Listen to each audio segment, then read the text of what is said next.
In this video, you're going to learn the why behind schoolwork tantrums and how to stop them.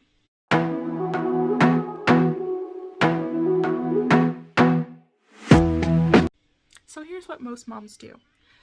Because of schoolwork tantrums, moms will throw out an entire curriculum, or they'll delay teaching their child that skill until a further time, which ends up delaying their child's education. They do this, but the problem isn't what you're teaching, but really how you're teaching. This ends up leaving the parents with problems like spending way too much money on curriculums and never really addressing the root problem. In the Redo program, there are 5 different ways to address this problem, but I'm going to give you my #1 favorite method of dealing with this issue because I know that it will significantly improve the amount of tantrums that you have in your homeschool and how much learning you're actually going to do after learning my method. So if you're ready, keep watching.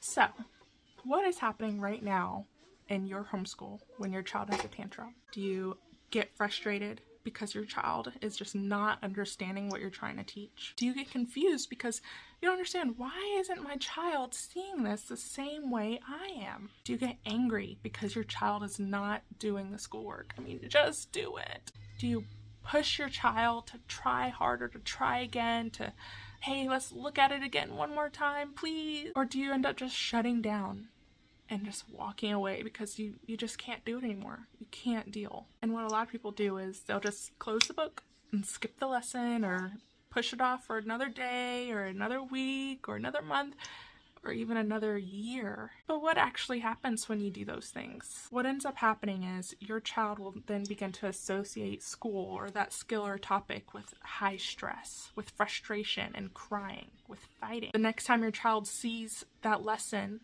they're going to immediately throw a tantrum again, all because they had that experience the last time. Your child is going to begin associating all schoolwork and all education with that tantrum, with that frightening sense, with that fear. You're going to end up being so stressed at the end of it that you're going to have to decompress. And if you don't get a chance to decompress afterwards, you're going to be flipping out and short-tempered for the rest of the day with your kids. And inevitably, you're going to end up delaying your child's learning. So how do you solve this issue?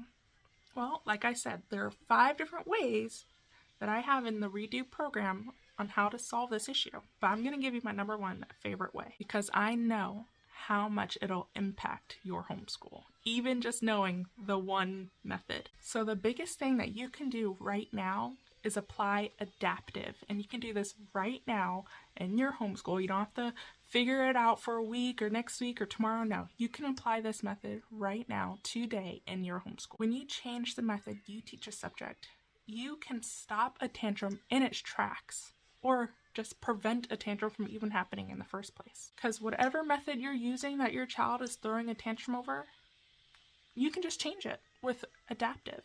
You can change and go to a different path of teaching the exact same skill, but in a way that your child sees as fun. For example, if you're teaching your child basic addition, 2 + 3, 8 + 8, things like that, and you're using a worksheet to teach it, as most people will try to do the first way, as using a worksheet from a curriculum, setting your child down and going through this worksheet with them. And your child is freezing up, your child is starting to fidget and start whining, your child is refusing to do it all together, they don't even want to sit down and look at it. If your child is doing any of those things, then that is a sign that you need to adjust and change the path you're teaching. And you do this by using adaptive, like I said. So adaptive, what is it? Adaptive is an acronym, okay? And it's an acronym for the 8 different paths you can take to teach a specific skill or subject.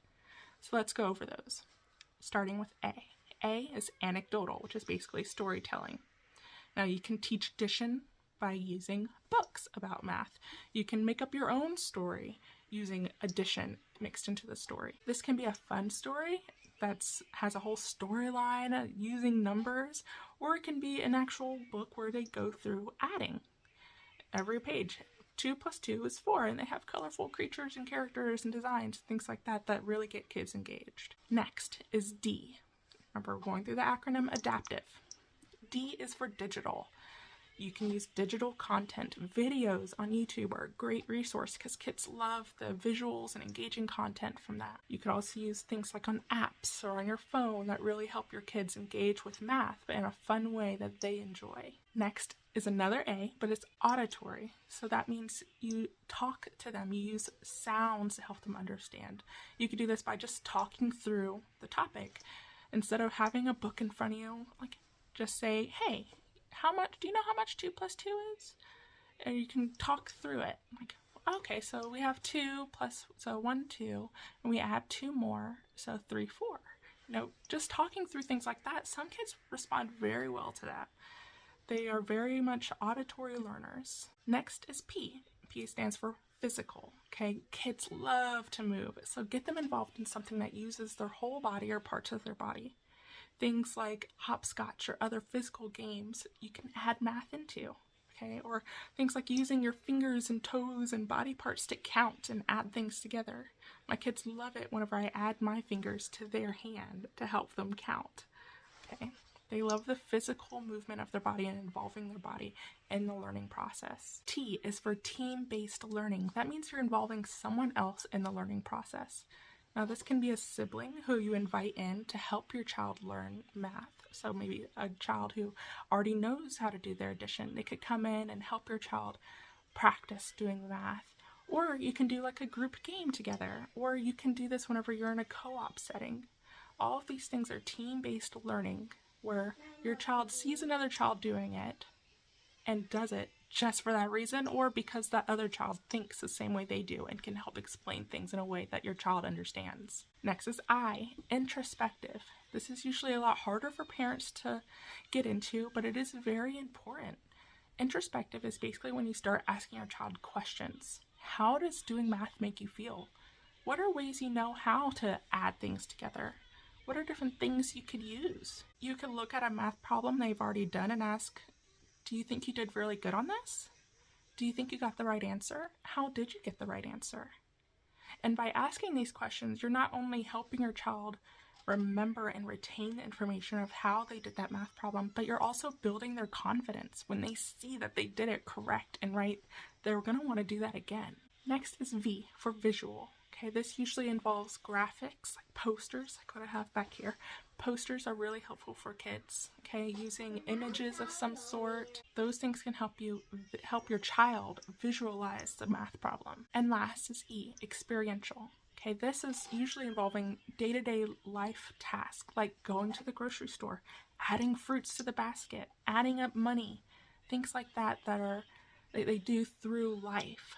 Okay, those are going to be the things that really stick with your kids because they're going to see adults using it and they're going to see the importance of using it if they want to be adults themselves. A fun way that my kids have enjoyed learning how to count by twos is by putting shoes together, putting the shoes back into our little shoe cubbies so they look all nice and neat.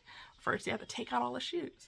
Then we got to get one shoe and another shoe to make 2, and that makes a pair. And then we count them even more.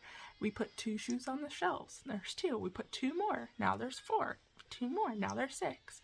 Doing things like this is really helpful for kids. By using adaptive, the acronym adaptive, you can diffuse tantrums in the middle of or before they even begin. Adaptive is so useful at teaching a skill in different ways. You don't have to delay your child's education. You don't have to push off them learning addition or writing or any other subject. Just change the method that you're teaching it. I mean, you wouldn't buy the same outfit for you and your whole family, would you? No. You would get an outfit that's tailored to your child in both size and practical usage. You wouldn't get them a beautiful long flowy dress for them to use when they're sitting outside in the mud, right? So you need to adapt the curriculum, adapt the lesson to your child. And that's possible by using adaptive. Now that you understand how adaptive can help you, why don't you go check out another YouTuber who I really love watching. Her YouTube channel is called Life in the Mundane, okay? And Katie does an awesome job at showing different ways that you can teach a single skill. Using adaptive works for many homeschool families, and it will help in your family as well. But there's still this one little problem. You only have one way to deal with tantrums over schoolwork. There are still 4 other ways. Remember, there's 5 ways in the redo program that you can deal with this issue. And without learning all the other ways, you'll still have a good improvement in tantrums over schoolwork in your homeschool.